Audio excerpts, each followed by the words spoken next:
There has always been something unsettling about the night David "Stringbean" Ackerman died. Not just because of the violence, but because every detail carried a sense of betrayal, of routine turned into weakness, of kindness turned into a target. For decades, people whispered theories, filled in the shadows with their own guesses, and wondered what really happened inside that small Tennessee cabin. Now, after piecing together the overlooked truths, the hidden motives, and the mistakes that cost two good people their lives, the full story finally makes sense. And when you hear it, it becomes clear why so many wished it didn't end this way. The life he built, and the danger he never saw coming. David Stringbean. Ackerman was born on June 17, 1915 in Annville, Kentucky, during a time when the world was still shaped by hard conditions and harder lessons. His father, James, played banjo at local dances, and from the time David traded a prized bantam chicken for his first banjo at age 12, it was obvious that he was headed toward the stage. The Great Depression arrived just as he was becoming a young man, forcing him out of school and into work with the Civilian Conservation Corps, building roads and planting trees across Tennessee. Those years taught him two things that would stay with him forever. Nothing was guaranteed, and money was safest when kept close. In the 1930s and early 40s, he entered talent contests and played barn dances, where a judge named Asa Martin famously forgot his last name and called him Stringbean because of his lanky frame. The nickname stuck so firmly that even his closest friends would eventually stop using David. By the mid-1940s, he had joined Bill Monroe's Bluegrass Boys as the group's first banjo player, recording and touring until Earl Scruggs took over in 1945. After that, he developed comedy duos, recorded on Starday Records through the 1960s, and by 1969 became a beloved cast member of Hee Haw. But behind the jokes and the grin, he lived with the shadows of the Depression. He didn't trust banks. He didn't trust change. He didn't trust the idea that life could suddenly take everything away again. He and his wife Estelle lived simply, quietly, and predictably on Baker Road in Ridgetop, Tennessee. And as the years went on, that predictability, combined with the rumors of cash hidden inside their cabin, would slowly paint a target on their backs. The marriage, the routine, and the rumors that became deadly. By the late 1940s, Stringbean's life had taken on a kind of quiet steadiness that fame could never shake. He married Estelle Stanfill in 1945, a gentle, soft-spoken woman who had grown up with the same Depression-era instincts he carried inside him. She was born in 1914, a little older than he was, and from the beginning they fit together with a calmness that became their trademark. They had no children, but the bond between them was deep, loyal, and unchanging. Friends said that if you saw one, the other was never far behind. They settled in a small, modest cabin near Ridgetop, Tennessee. While other Opry stars bought ranch-style homes and Cadillacs with polished chrome, the Ackermans lived simply. They kept chickens, chopped firewood, and cooked unpretentious meals. Stringbean owned a Cadillac, yes, but it was Estelle who drove it because he never learned how. The cabin had no alarms, no locked gates, no real defenses beyond familiarity with the land, and for decades that felt like enough. But there was something else about their lifestyle, something far more dangerous.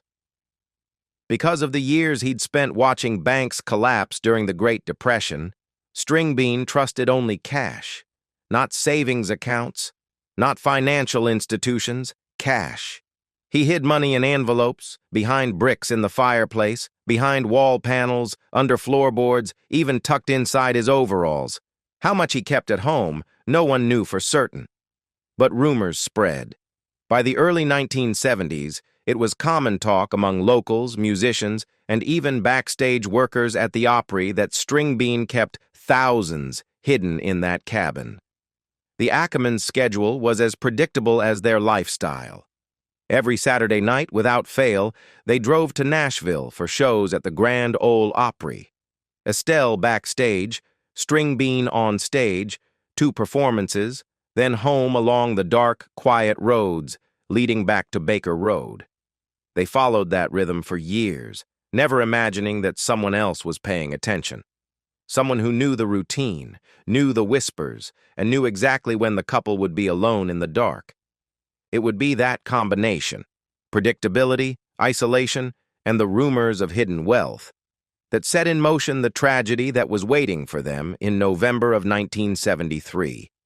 The night of November 10th, 1973, when routine turned fatal. On Saturday, November 10th, 1973, everything began exactly as it always had.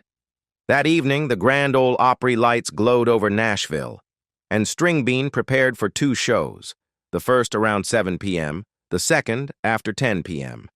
He cracked jokes, picked his banjo with the old clawhammer style that felt like home to anyone listening, and carried himself with the same warmth he had brought to the Opry for nearly 30 years.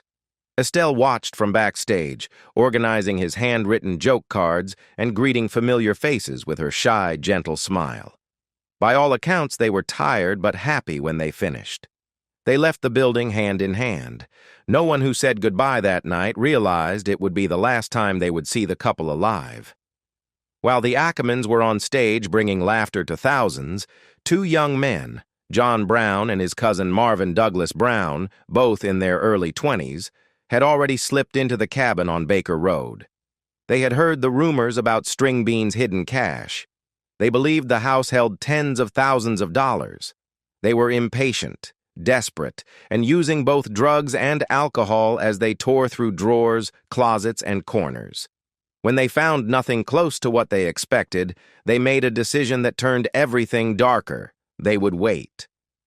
They tuned the cabin radio to WSM, the station broadcasting the Opry, so they could track the exact moment the show ended. Then they sat inside the darkened cabin, surrounded by overturned drawers and discarded envelopes, until they knew the couple was on their way home. Around midnight, Stringbean and Estelle's Cadillac rolled up the driveway. Stringbean stepped onto the porch first, banjo case in one hand, a small .22 pistol in the other. He sensed movement the moment he opened the door. Instinct took over. He fired the first shot. But the intruders were armed with more powerful weapons. The return fire struck Stringbean almost immediately, killing him near the fireplace. Estelle screamed and ran toward the yard, calling out for help no one could give. One of the cousins chased her. She slipped near the car, fell to her knees, and begged for mercy. He shot her once in the back of the head. She died where she fell. By dawn, the cabin was silent, the front door still open, and the Ackermans lay where they had fallen, unseen until a friend arrived for a planned hunting trip the next morning. The investigation, the arrests, and the trial that exposed the truth. The next morning, Sunday, November 11th, 1973, began like any other for Grandpa Jones, Stringbean's close friend and fellow Opry performer. He arrived early at the Ackermans' cabin for their usual Sunday hunting trip. Nothing seemed right the moment he pulled up. The Cadillac was still parked outside.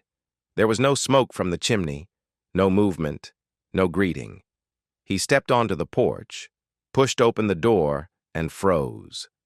Stringbean lay face down near the fireplace, his pistol beside him, the room in disarray.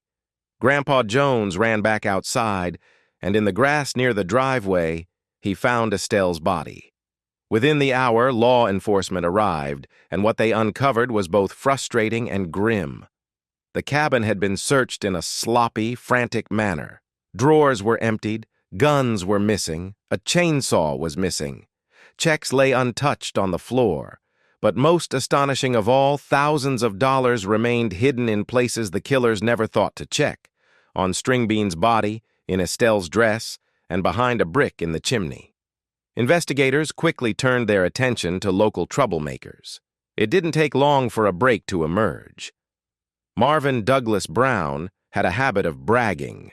Within days, he had shown someone one of the stolen guns, a shotgun previously gifted to Stringbean by Grandpa Jones himself. That witness went straight to the police. Deputies obtained a warrant and searched the places where Marvin and his cousin John Brown were staying. Inside, they found several guns, including the shotgun linked directly to Stringbean.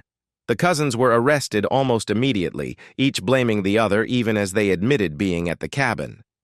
Forensic evidence, ballistics, and witness testimony pieced the case together. Under Tennessee's felony murder law, anyone involved in a robbery that results in death can be charged with first-degree murder, regardless of who fired the fatal shot. The trial began in late 1974 in Nashville. The courtroom filled with musicians, fans, and grieving friends.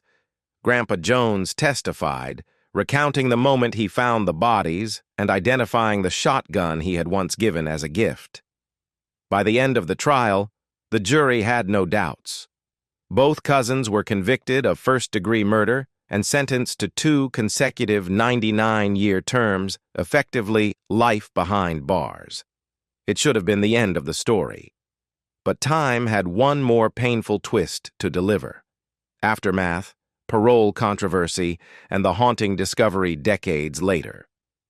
For a time, Nashville tried to move forward, but the loss of Stringbean and Estelle left wounds that refused to close. Their funeral, held only days after the murders, drew hundreds of grieving fans and nearly every major figure in country music. Roy Acuff, Minnie Pearl, Grandpa Jones, and many others stood beside the family as the simple wooden coffins were carried to their resting place at Forest Lawn Memorial Gardens in Goodlettsville. There were no grand speeches, only tears and silence. The entire community felt as if a piece of its innocence had been taken away overnight. As the years passed, the Brown cousins lived out their sentences separately. Marvin Douglas Brown died of natural causes in 2003 after nearly 30 years in prison. He left behind no apology, no final statement, just the same silence he displayed in court. John Brown remained incarcerated far longer, applying for parole several times across the decades. Each request was denied for the same reason: the severity of the crime and the lasting pain it had caused. But in 2014, after more than 40 years behind bars, everything changed. John Brown was granted parole. The news stunned Nashville. Friends of Stringbean, including surviving Hee Haw cast members and members of the Opry family, spoke out publicly. Many had written letters to the parole board, pleading for denial. They believed that someone who had shown no remorse and had never apologized should not walk free. For them, the decision felt like justice being undone. Even though Brown was placed under strict supervision with multiple restrictions, it did little to calm the outrage. The community that had buried Stringbean and Estelle now felt as if the crime had been reopened all over again. But perhaps the most astonishing moment came not from the parole hearing, but from an unexpected discovery in the mid-1990s. A new owner of the Ackermans' long-abandoned cabin noticed a loose brick in the fireplace. Behind it, wrapped in decaying paper and moldy from decades of moisture, was a stash of cash, nearly $20,000 that Stringbean had hidden so well that even investigators in 1973 had missed it entirely. It was the proof people had whispered about for years. The rumors of hidden money were true. The tragic irony was undeniable. The killers had murdered 2 innocent people for a treasure they never found, money that was useless by the time it was uncovered. Legacy, lessons, and the cost of a life built on simplicity. In the years after the murders, the memory of Stringbean and Estelle settled into the heart of country music like a permanent bruise. Their friends carried the weight of what happened for the rest of their lives. Grandpa Jones, who had discovered both bodies that November morning, never fully recovered. He spoke about it only when necessary, and even then, his voice often cracked under the burden of the memory. The Opry family changed, too. Performers who once left their doors unlocked and lived without fences began installing alarms, moving to safer neighborhoods, and rethinking the way they interacted with fans. The murder of Stringbean and Estelle marked the end of an older, more trusting era in Nashville. Yet despite everything that had been taken from them, the couple's legacy didn't fade. Their graves at Forest Lawn became a quiet place of pilgrimage. Fans left flowers, banjo picks, handwritten notes, and sometimes even letters addressed to Stringbean and Estelle, thanking them for the comfort their music had brought during hard times. Old recordings resurfaced, and hee-haw reruns continued to show his tall frame, short pants, and warm grin, reminders of a man whose humor and heart were as simple as they were sincere. Estelle's name, too, began to receive the recognition it deserved. She wasn't just a victim. She was the steady presence that kept Stringbean grounded for nearly 30 years. The more time passed, the more people realized that the true tragedy wasn't just the loss of two lives, it was what their deaths represented. They were killed because of rumors, because of poverty-born habits that never left them, and because two men believed a simple cabin held unimaginable wealth. In the end, the killers gained almost nothing. The lives they took had been worth far more than the handful of stolen items they carried away. And the money they thought would change everything remained untouched behind a single brick. Today, Stringbean's banjo style continues to influence musicians. His stories are still told backstage at the Opry. His legacy lives not in the way he died, but in the way he lived, honest, humble, and devoted to the people he loved. The truth behind the mystery has finally been laid bare. It isn't comforting, it isn't poetic, but it is real. What do you think should have happened in the parole decision? Share your thoughts below, and don't forget to like, subscribe, and click on another video waiting for you on the screen.